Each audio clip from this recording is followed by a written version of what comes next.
رسم بياني لآيات القرآن الكريم، فالقرآن الكريم فيه إحصاء لكل شيء. فطوبى لمن عظم محمد بن عبد الله وسعى إلى تعظيم القرآن الكريم.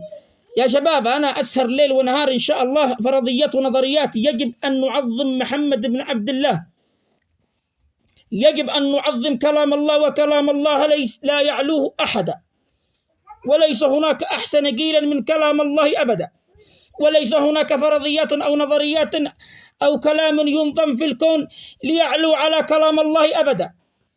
فيجب أن نتكلم وننسبه إلى القرآن، لأن أي تخيل علمي في مبدأ النظريات والعمليات يجب أن يربط بالقرآن الكريم مع الإثبات عمليا في الواقع.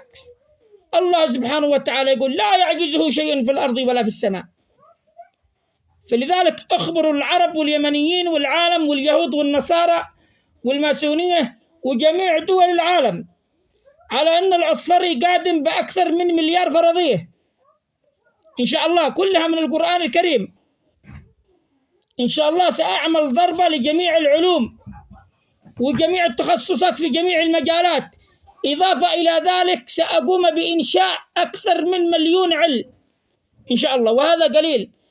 أضيف 1,000,000 علم إلى الساحة العملية الجديدة على ساحة الإنس والجن. صباح الخير.